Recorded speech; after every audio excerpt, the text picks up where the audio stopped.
Last video में आपने देखा था कि एनर्जी किस प्रकार से आप डिवाइड करते थे, मतलब माइनस हाफ, जैसे कोई एनर्जी हो गई, अगर वो हाफ में डिवाइड हो रही है, हाफ हाफ में, तो अगर माइनस हाफ है तो वो उसकी एनर्जी ज़्यादा होती है, या प्लस हाफ है उसकी एनर्जी ज़्यादा होती है। तो हमने वहाँ पर देखा था माइनस हाफ की एनर्जी ज़्यादा एंड प्लस हाफ की एनर्जी कम हुआ करता था। डिटेल में लेक्चर देखना है तो आई बटन लिंक मिल रहा है, आप जाकर टोटल देख सकते हैं। चलिए शुरू करते हैं। सबसे पहले आज के लेक्चर का सबसे पहला पॉइंट होगा आपका energy absorption in NMR. Head डालेंगे energy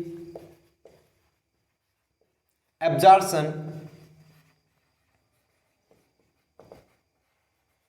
in NMR। Energy absorption देखेंगे एनएमआर में, हिंट लगा लेंगे एनर्जी एब्जॉर्प्शन इन एनएमआर। तो इसमें देखेंगे, इसमें बताया क्या जाता है एनर्जी एब्जॉर्प्शन इन एनएमआर में, कि जब किसी भी एटम को अगर हम एच न्यू एनर्जी दे दें, मतलब फोटान की एनर्जी को दे दें E equal to h nu. अगर किसी एटम, कोई ग्राउंड स्टेट में कोई एटम है, उसको हम एच न्यू एनर्जी दे रहे हैं, तो वो हमारा एक्साइटेड स्टेट में पहुंच जाता है। और एक्साइटेड स्टेट में पहुंचने के पश्चात क्या होता है, उसकी स्पिन चेंज हो जाती है। अब ऐसा नहीं है कि वो कुछ स्पेशल शो करने लगे। सेम चीज अगर आप समझेंगे कि जैसे मान लीजिए आप उसे एक्स्ट्रा एनर्जी दे रहे हैं, तो वो हमारा उसकी स्पिन चेंज हो जाती है, तो हम बोलेंगे वो इस एक्साइटेड स्टेट में चला गया। तो मतलब लिखेंगे इसमें कि व्हेन, यहाँ पर पहले आप देख लेंगे, जैसे मान लीजिए कोई भी एटम है हमारा ग्राउंड स्टेट में, मान लो ये कोई एटम है हमारा ग्राउंड स्टेट में, जिसकी स्पिन कुछ ऐसी है, ये हमारा ग्राउंड स्टेट में है। देख पा रहे हैं, ये हमारा ग्राउंड स्टेट में है। अगर इसको डेल्टा ई एनर्जी दे दी जाए, मतलब इसे कुछ एच न्यू एनर्जी दे दी जाए, तो ये पहुंच जाएगा यहां से यहां पर, और इसकी स्पिन चेंज हो जाएगी। देख पा रहे हैं ना, स्पिन इसकी चेंज है। कैसे चेंज हुई?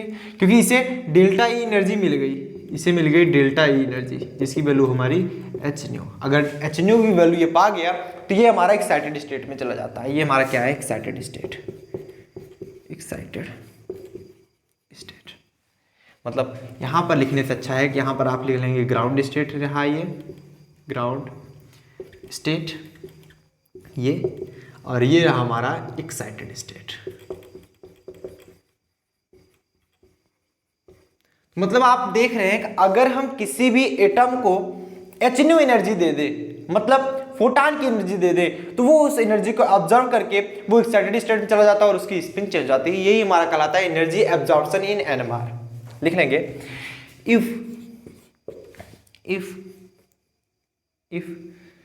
डेल्टा ई एनर्जी, अब डेल्टा ई की वैल्यू क्या है हमारी? H nu. Delta E energy given to any atom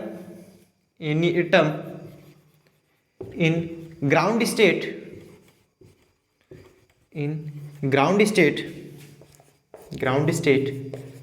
it arrive in excited state। मतलब जब किसी भी एटम को, जो कि हमारा ग्राउंड स्टेट में है, उसको हम अगर डेल्टा एनर्जी दे रहे हैं, तो वो हमारा ग्राउंड स्टेट से कहां पर चला जाता है? एक्साइटेड स्टेट में। It arrive in excited state and change it's spin, और अपनी स्पिन को चेंज कर लेता है। बात समझ में आई? यहां पर देख पा रहे हैं, ये डेल्टा ई एनर्जी पा करके ये एक्साइटेड स्टेट में चला गया, ये एटम, और उसकी स्पिन क्या हो रही है? चेंज हो रही है। This is also known as energy absorption in NMR. This phenomena is known as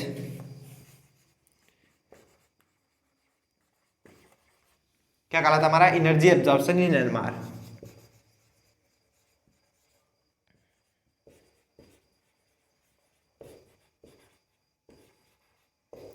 in NMR.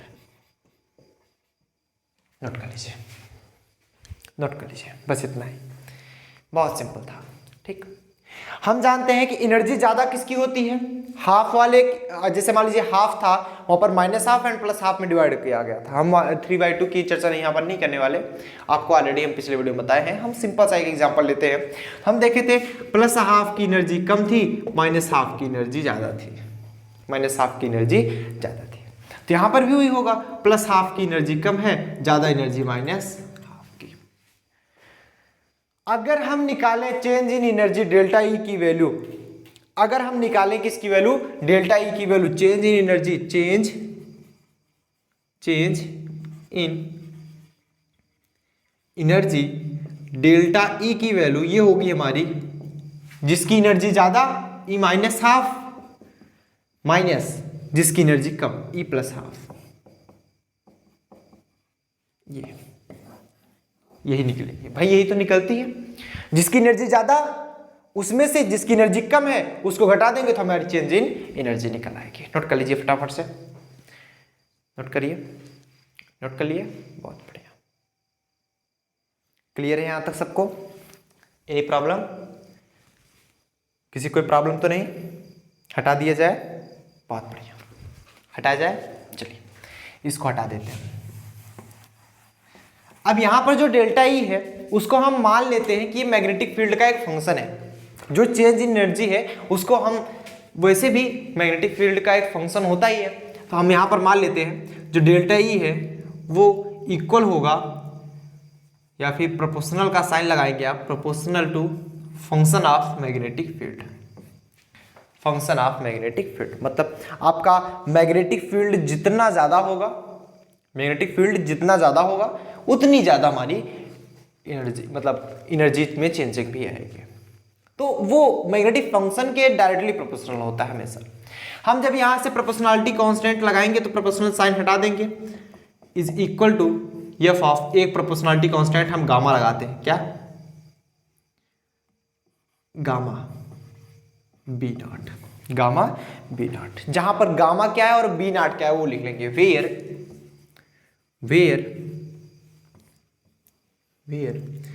Gamma is, gamma को बोलते हैं हम जायरोमेटिक रेशियो, क्या बोलते हैं, जायरोमेटिक रेशियो, जायरोमेटिक रेशियो, जिसकी सिंपल सी वैल्यू होती है magnetic momentum and angular momentum का रेशियो। मतलब जायरोमेटिक रेशियो तो होता है, और जायरोमेटिक रेशियो किसका किसका रेशियो होता है, तो ये होता है हमारा magnetic momentum divide by angular momentum. इसकी वैल्यू आती है मैग्नेटिक मोमेंटम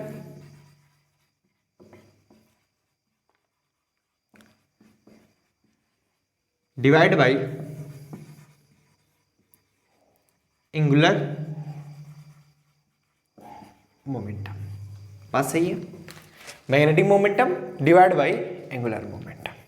एंड हमारा बी नॉट क्या है, B naught is magnetic field,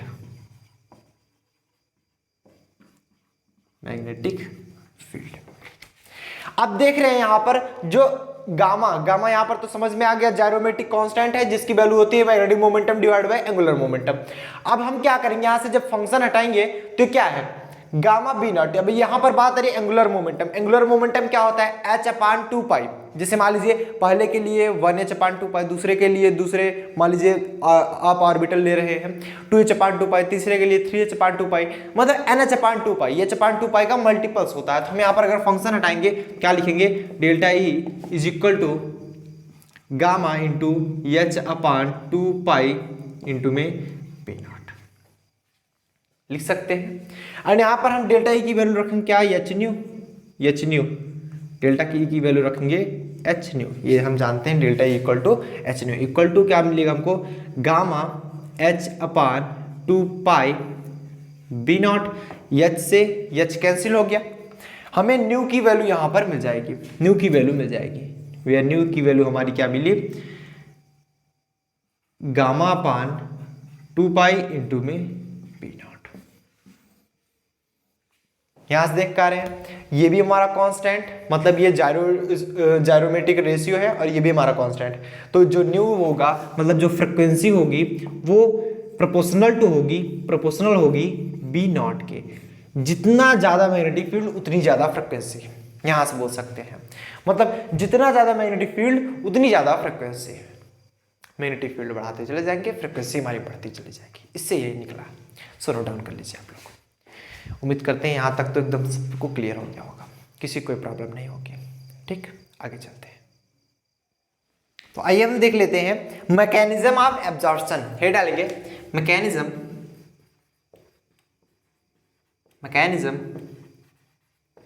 of absorption. Mechanism of absorption.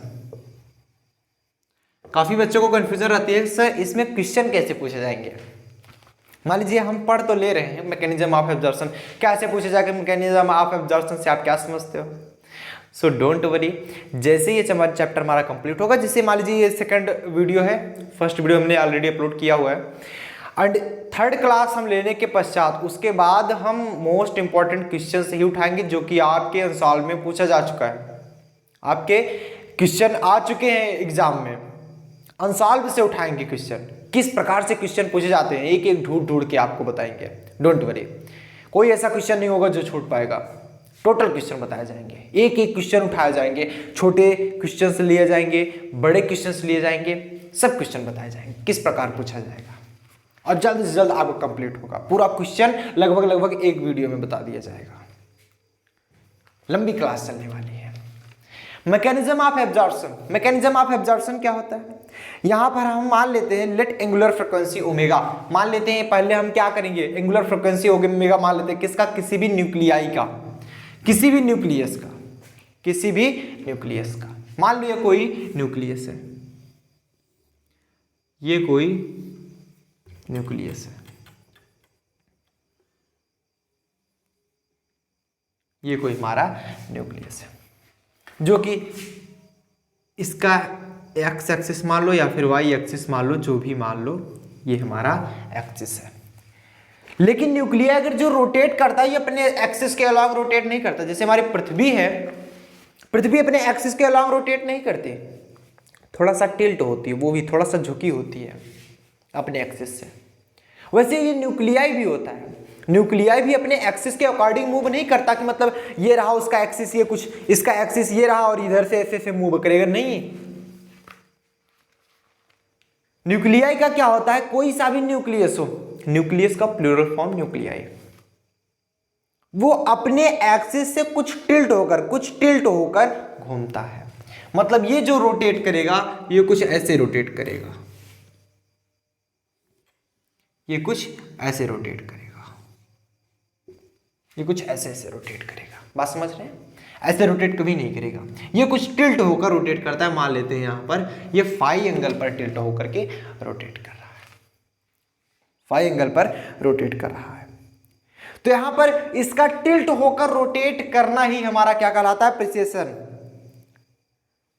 अब वो पहले आप लोग पॉइंट नोट करेंगे, हेडिंग डालेंगे यहां पर, प्रिसेशन, फ्रीक्वेंसी एंड प्रिसेशन। सबसे पढ़ेंगे हम प्रिसेशन के बारे में, प्रिसेशन के बारे में, प्रिसेशन क्या होता है।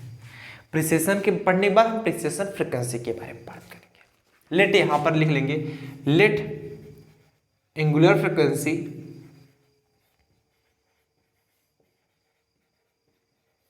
Is omega.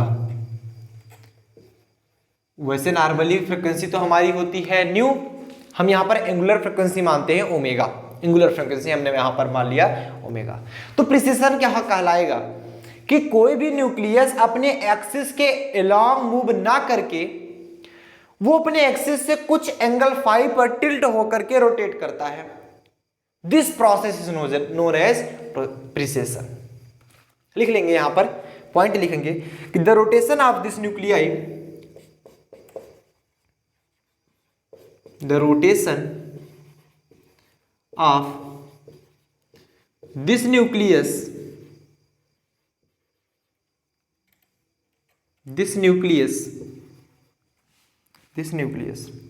in the presence of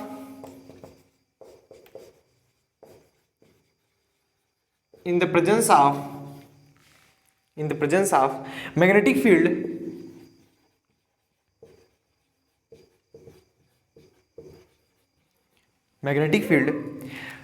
tilt with their axis, tilt with their axis, tilt with their axis is called precession, is called precession। मतलब कोई भी न्यूक्लियस मैग्नेटिक फील्ड के प्रेजेंस पे अपने एक्सिस के अलोंग रोटेट ना करके अपने एक्सिस से कुछ एंगल झुक करके रोटेट करता है, टिल्ट होकर, टिल्ट मतलब झुकना। अपने एक्सिस से देख पा रहे हैं कुछ फाई एंगल पर ये झुक रहा है, ये कुछ ऐसा होना चाहिए था, ये कुछ ऐसा हो गया है। टिल्ट होकर रोटेट करना ही मैग्नेटिक फील्ड के प्रेजेंस में हमारा कहलाता है प्रिसिशन। बात समझ में आई? और प्रिसिशन फ्रीक्वेंसी क्या बोली जाएगी? Precision frequency and the angular frequency,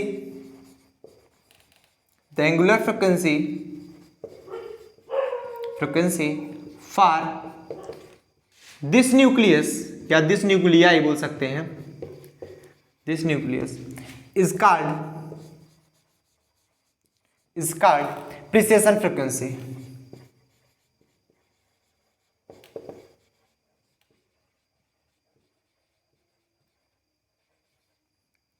is called precision frequency. मतलब प्रिसिशन समझ में आ गया कि मैग्नेटिक फील्ड के प्रेजेंस में कोई सा भी न्यूक्लियस अपने एक्सिस के अलोंग मूव ना करके अपने एक्सिस से टिल्ट होकर मूव करता है, टिल्ट होकर रोटेट करता है, ये प्रोसेस हमारा प्रिसिशन कहलाता है। And angular frequency for this rotation of nuclei is known as precession frequency. अच्छा, ये बात तो समझ में आ गई। अब बात चलिए करते हैं कि रिजोनेंस किसे बोलते हैं। रिजोनेंस किसे बोलते हैं? रिजोनेंस इन एनएमआर। एनएमआर में रिजोनेंस किसे बोलते हैं? आपने खूब सुना होगा, काफी इंपॉर्टेंट भी होता है। रिजोनेंस किसे कहेंगे एनएमआर में? तो इसमें यह कहा गया कि मान लो कोई सा भी न्यूक्लियस ले रहे हो आप, कोई सा भी आप न्यूक्लियस ले रहे हो, ठीक, जो कि ऐसे हमारा रोटेट कर रहा है। जब रोटेट कर रहा है तो इसका कुछ न कुछ एंगुलर फ्रीक्वेंसी होगा, मान लेते हैं इसका एंगुलर फ्रीक्वेंसी ओमेगा है, जो कि अपने एक्सिस से फाई एंगल पर रोटेट होकर के घूम रहा है। मान लेते हैं इसका फ्रीक्वेंसी ओमेगा 1 है, ऐसा हमने माना, इसका एंगुलर फ्रीक्वेंसी ओमेगा 1 है। तो जितना इसकी फ्रीक्वेंसी होगी उतना ही फ्रीक्वेंसी की इसे रेडिएशन देनी पड़ती है, जिसके कारण ये एक्साइटेड स्टेट होगा।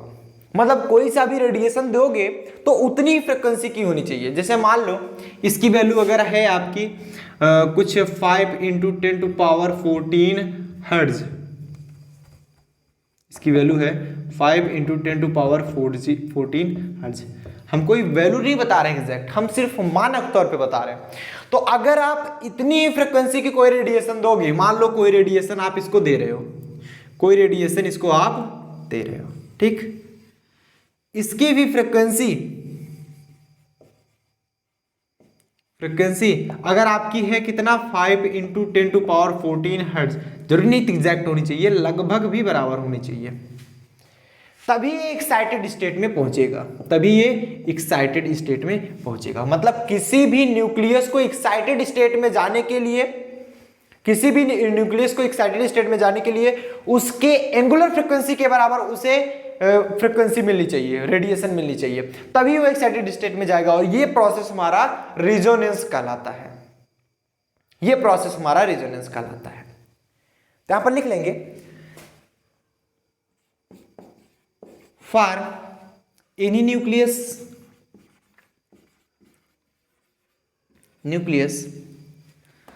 Got excited state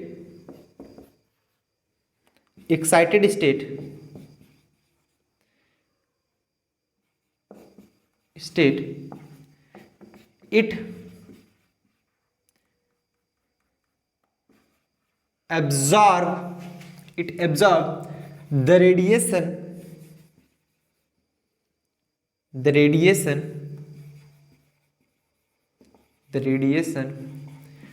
which frequency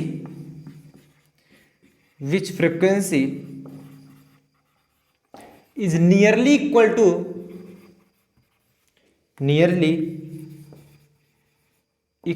to its angular frequency.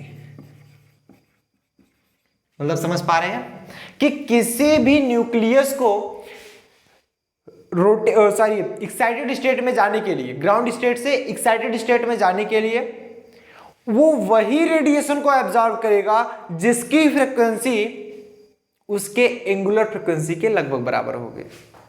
अब ऐसा नहीं कि इधर 5 × 10⁻14 हर्ट्ज की फ्रिक्वेंसी है, इधर आप 5 × 10⁻10 हर्ट्ज की फ्रिक्वेंसी दे रहे हो, तब वो एब्जॉर्ब नहीं करेगा, उसे जरूरत नहीं है।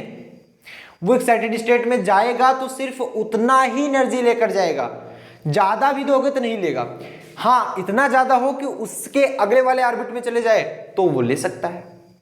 तो मतलब ग्राउंड से एक्साइटेड में जाने के लिए उसकी जितनी एनर्जी की आवश्यकता होगी उतनी फ्रिक्वेंसी की रेडिएशन चाहिए जितना उसका एंगुलर फ्रिक्वेंसी है। And this process is known as resonance. This process या दिस फिनोमिना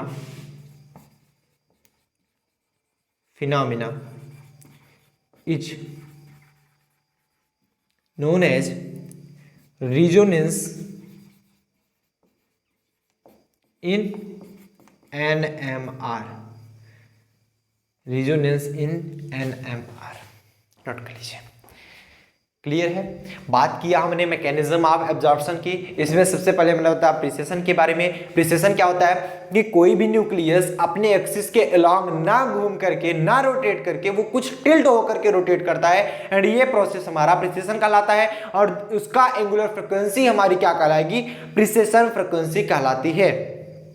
बात क्लियर? यहां तक तो सबको समझ में आया। फिर हमने बात की रिजोनेंस की। रिजोनेंस में क्या बताया गया? कोई भी न्यूक्लियस होगा, कोई सा भी न्यूक्लियस, वो अगर एक्साइटेड स्टेट में जाना चाहेगा, भाई एटम जाता है एक्साइटेड स्टेट में, तो एटम क्या है? एटम के अंदर न्यूक्लियस है, इसलिए हम बात करें न्यूक्लियस की। ठीक, कोई सा भी न्यूक्लियस है वो एक्साइटेड स्टेट में जाने के लिए उन्हीं रेडिएशन को एब्जॉर्ब करेगा जिनकी फ्रिक्वेंसी इसके एंगुलर फ्रिक्वेंसी के बराबर होगी या लगभग बराबर होगी, तभी वो एब्जॉर्ब करके एक्साइटेड स्टेट में जाएगा, अदरवाइज वो लेगा ही नहीं। ज्यादा भी दोगे, कम भी दोगे, नहीं चाहिए उसको।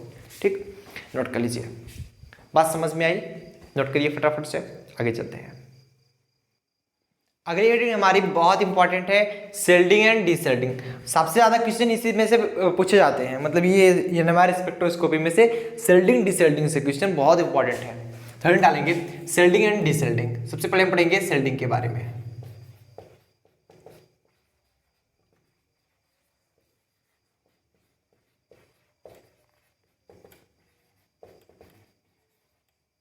सेल्डिंग एंड डीसेल्डिंग। सबसे पहले हेडिंग डालेंगे सेल्डिंग। सेल्डिंग क्या होता है? देखिएगा, ध्यान से समझिएगा, सेल्डिंग आखिर होता क्या है? सेल्डिंग ये होता है कि जैसे मान लीजिए जब किसी भी न्यूक्लियस पर, कोई सा भी न्यूक्लियस है, आप एक्सटर्नल फील्ड अप्लाई कर रहे हो। एक्सटर्नल फील्ड अप्लाई कर रहे हो, एक्सटर्नल फील्ड मतलब एक्सटर्नल मैग्नेटिक फील्ड अप्लाई कर रहे हो, तो उस न्यूक्लियस में एक मैग्नेटिक फील्ड जनरेट हो जाता है क्लाउड के कारण। तो वो जो मैग्नेटिक फील्ड जनरेट हो रहा है वो एक्सटर्नल मैग्नेटिक फील्ड को रिपेल करता है, मतलब उसके इफेक्ट को कम करता है, जिसके कारण हमारा वो जो मैग्नेटिक फील्ड दिया जा रहा है उसका पूरा इफेक्ट उस पर नहीं पड़ पाता। यही हमारा कहलाता है सेल्डिंग। जैसे आपने केमिस्ट्री में पढ़ा रहा होगा, वैसे केमिस्ट्री पढ़ रहे होगी, सेल्डिंग इफेक्ट। सेल्डिंग इफेक्ट करता क्या था कि जब कोई भी न्यूक्लियस बाहर के इलेक्ट्रॉन को खींचना चाहता था तो उसके अंदर वाले इलेक्ट्रॉन उसको बाहर की तरफ पुश करने की कोशिश करते थे, जो कि हमारा सेल्डिंग एंड डिस्प्लेसमेंट इफेक्ट कहलाता था, अगर आपको याद हो।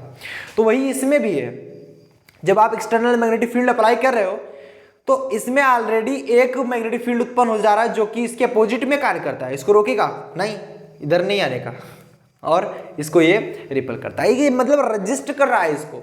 जब इसको रजिस्ट कर रहा है तो ये प्रोसेस हमारा क्या होगा, और इसकी वैल्यू कम हो जाएगी जो एक्सटर्नल मैग्नेटिक फील्ड आ रही है। ये प्रोसेस हमारा कहलाता है सेल्डिंग। लिख लेंगे यहां पर, when external magnetic field, when external magnetic field is applied on any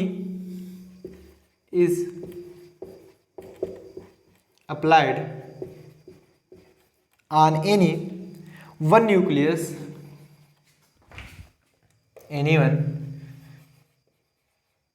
किसी एक पर जब एक्सटर्नल मैग्नेटिक फील्ड किसी भी न्यूक्लियस पर अप्लाई की जाती है, बस इतना ही बोला गया। Nucleus suddenly electron cloud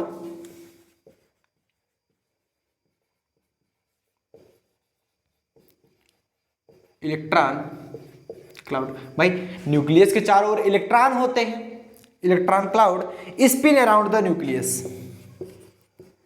spin around the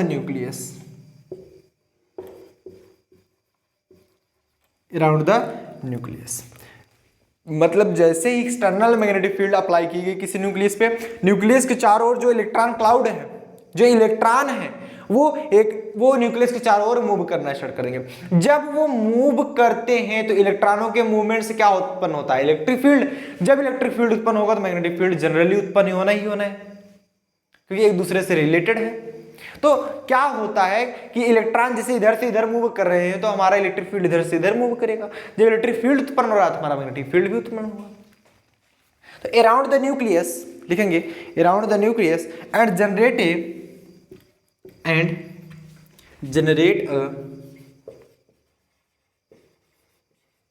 generate a local magnetic field।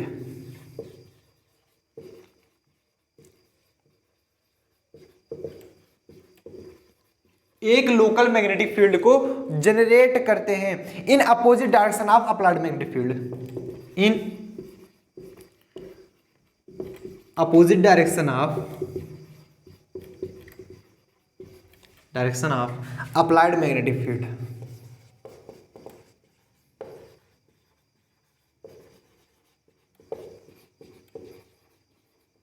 बात समझ में आ रही है कि जब कोई न्यूक्लियस पर एक्सटर्नल मैग्नेटिक फील्ड अप्लाई की जाती है, तो उसके चारों ओर को जो इलेक्ट्रॉन क्लाउड होते हैं वो न्यूक्लियस के चारों ओर मूव करना स्टार्ट कर देते हैं, और उनके मूवमेंट से कुछ लोकल मैग्नेटिक फील्ड उत्पन्न होता है। लोकल मैग्नेटिक फील्ड मतलब उन्हीं से उत्पन्न किया गया मैग्नेटिक फील्ड को हम लोकल मैग्नेटिक फील्ड बोलेंगे।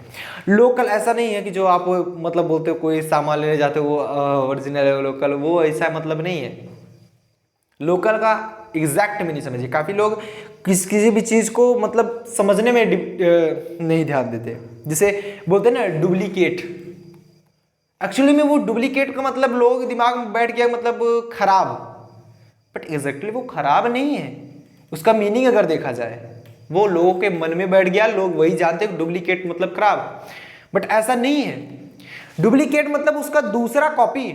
जैसे मान लो ये कॉपी हो गई किसी एक ब्रांड की है, किसी भी ब्रांड की है, यही सेम टू सेम कॉपी कुछ दूसरा ब्रांड बना दे, क्या जरूरी थोड़ी है कि वो खराब बना रहा है? वो भी तो अच्छा बना सकते हैं, इसका डुप्लीकेट हुआ वो।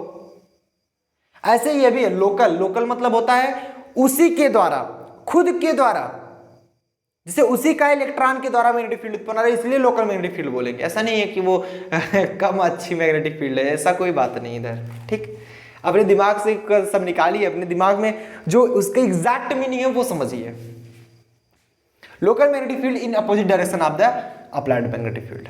जो magnetic field external magnetic field apply हो रही है उसके अपोजिट डायरेक्शन में इसको क्या करता है? अप्लाई करता है। और जब अप्लाई करेगा तो ये रेजिस्ट करेगा। ठीक, which will be also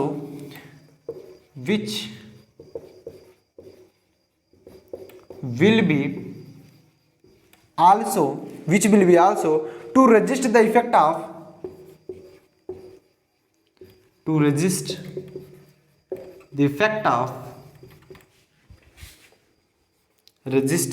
effect of external magnetic field, external magnetic field, external magnetic field known as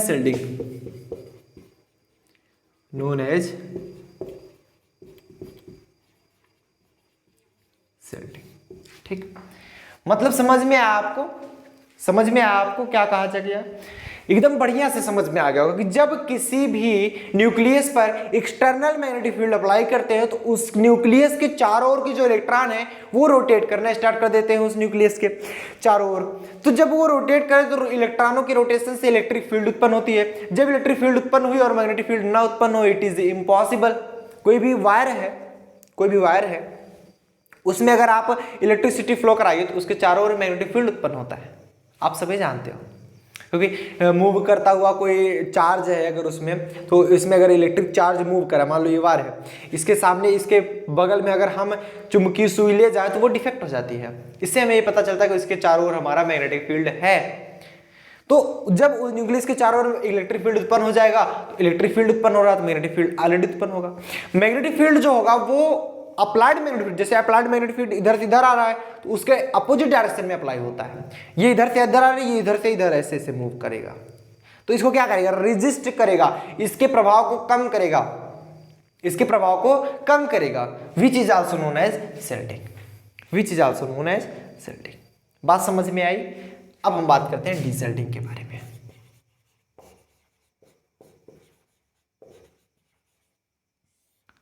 डीशेल्डिंग क्या है? डीशेल्डिंग हम उसे बोलेंगे जिसे है, तो मेन चीज अगर समझने की कोशिश करें है डीशेल्डिंग ही एक प्रकार का, जो अगर हम कंपेरेबल जब हम बात करने लगते हैं, शेल्डिंग तो आपको समझ में आ गई, लेकिन जब हम बात करें कंपेरेबल में तो एक ज्यादा शेल्डिंग इफेक्ट दिखाएगा, एक कम शेल्डिंग। हमेशा कोई भी दो न्यूक्लियस है जिस पर अगर हम शेल्डिंग इफेक्ट देखना चाहें तो एक पर तो अगर साथ साथ देखें तो एक पर ज्यादा होगा एक पर कम होगा, थोड़ा सा भी अंतर है, बराबर तो हो नहीं सकते। बराबर है तो दोनों शेल्डिंग है। अगर एक पर जिस पर ज्यादा इफेक्ट हो रहा है, जो ज्यादा रेजिस्ट कर रहा है वो शेल्डिंग हो जाएगा, शेल्डेड हो जाएगा, और जो कम इफेक्ट डाल रहा है वो डीशेल्डेड हो जाएगा। जो कम इफेक्ट डाल रहा है वो हमारा डीशेल्डेड हो जाएगा। तो यहां पर लिख लेंगे, मतलब ये हमारा एक ही न्यूक्लियस पर दिखाया जा सकता है और दिखाया भी जाता है, और ये हमारा दो अथवा दो से अधिक न्यूक्लियस होना चाहिए। व्हेन, यहां पर लिखेंगे when two or more nuclei, when two or more nuclei, consider, जब दो या दो से अधिक न्यूक्लियाई लिए जाए, consider which have more electron,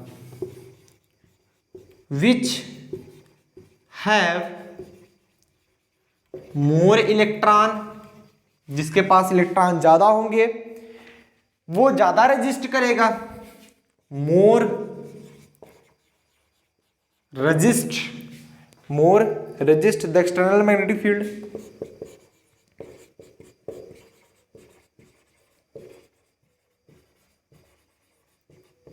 magnetic field, external magnetic field, compare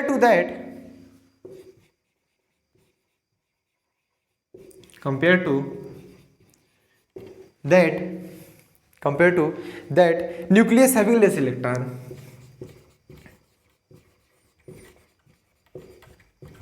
having less electron. मतलब यहां समझिएगा, यहां आप समझिएगा कि जब दो या दो से अधिक न्यूक्लियाई लिए जाते हैं तो जिसके पास ज्यादा इलेक्ट्रॉन है, जब ज्यादा इलेक्ट्रॉन होंगे तो वो रोटेट करेंगे, ज्यादा इलेक्ट्रिक फील्ड अप्लाई करेंगे, ज्यादा मैग्नेटिक फील्ड बनाएंगे। और जैसे जितना ज्यादा मैग्नेटिक फील्ड, भाई इधर से हम एक्सटर्नल मैग्नेटिक फील्ड लगा रहे हैं, इधर से मान लो एक्सटर्नल मैग्नेटिक फील्ड लगा रहे हैं, और इधर से भी हमारा कोई लोकल मैग्नेटिक फील्ड इसको रजिस्ट कर रहा है। अगर इसकी वैल्यू ज्यादा है तो ये ज्यादा रजिस्ट करेगा, अगर इसकी वैल्यू मान लो कम है, दो ही हो गया, तो ये कम रजिस्ट कर पाएगा। ठीक, तो यहीं पर बताया गया कि अगर दो या दो से अधिक न्यूक्लियाई हैं जिसके पास इलेक्ट्रॉन ज्यादा होगा, more resist the external magnetic field, वो ज्यादा मैग्नेटिक फील्ड को, एक्सटर्नल मैग्नेटिक फील्ड को ज्यादा रेजिस्ट करेगा। और comparable to that nucleus which have less electron, उसके कंपेरेबल में कि जिसके पास कम इलेक्ट्रॉन है। एंड जो ज्यादा रेजिस्ट कर रहा है वो हमारा शील्डेड कहलाएगा, और जो हमारा कम रेजिस्ट कर रहा है वो हमारा डीशील्डेड कहलाएगा। तो डीशील्डिंग प्रोसेस यही हुआ। ठीक, तो लिखेंगे जो ज्यादा रेजिस्ट कर रहा है, विच है more electron and more resist, अगर जो ज्यादा रेजिस्ट कर रहा है, मोर रेजिस्ट, ठीक, मतलब ज्यादा इलेक्ट्रॉन जिसके पास होंगे वो ज्यादा रेजिस्ट करेगा, जो ज्यादा रेजिस्ट करेगा वो हमारा शील्डेड कहलाएगा, शिल्डेड एटम या न्यूक्लिया बोल सकते हैं, जो कम रेजिस्ट करेगा, लेस रेजिस्ट, अर्थात हम बोल सकते हैं जिसके पास कम इलेक्ट्रॉन हो, रेजिस्ट, वो क्या करेगा, वो क्या करेगा, हमारा डीशिल्डेड एटम कहलाएगा, डीशिल्डेड एटम।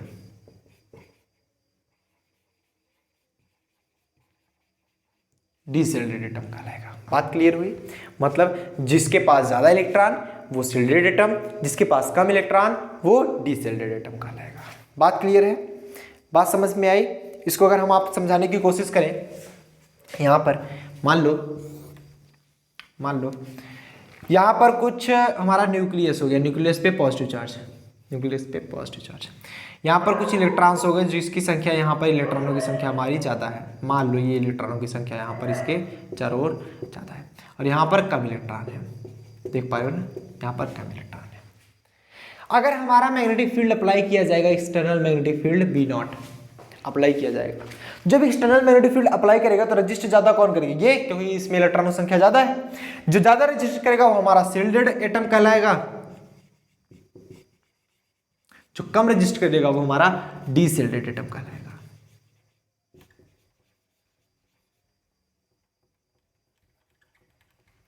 डीशिल्डेड एटम, ठीक, हमारा डीशिल्डेड एटम कहलाएगा। ये कुछ फिगर है, आप बना लीजिएगा।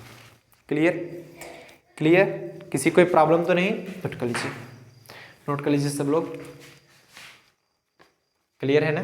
चलिए आगे चलते हैं। सो चलिए, अब बचा हमारा दो topic, coupling constant and chemical shift. सोच रहे हैं इसे हम नेक्स्ट लेक्चर में बताएंगे आपको, मतलब नेक्स्ट लेक्चर में हमारा केमिकल शिफ्ट होने वाला है। केमिकल शिफ्ट भी बहुत इंपॉर्टेंट है, कपलिंग कांस्टेंट भी बहुत इंपॉर्टेंट है, दो के दोनों पॉइंट बहुत ही इंपॉर्टेंट है, इसलिए ध्यान से देखिएगा। आज के लेक्चर में किसी कोई प्रॉब्लम तो नहीं हुई? केमिकल शिफ्ट हम इसलिए नहीं इसमें स्टार्ट करें क्योंकि केमिकल शिफ्ट ही ऑलरेडी 1 घंटे का लेक्चर हो जाएगा, तो उसमें क्या होगा, मतलब आप लोग ज़्यादा बड़ा हो जाएगा तो बोर हो जाते हो। सो डोंट वरी, अगले लेक्चर में हम बात करेंगे chemical shift and coupling constant के बारे में। सो यहाँ तक आप लोग समझिएगा। नोट्स अगर चाहिए तो डिस्क्रिप्शन बॉक्स में लिंक मिल जाएगी, आप जाकर नोट्स वहाँ से डाउनलोड कर सकते हैं। चलिए मिलते हैं नेक्स्ट वीडियो में, टिल देन बढ़िया से अप्लाई करें। All the very best.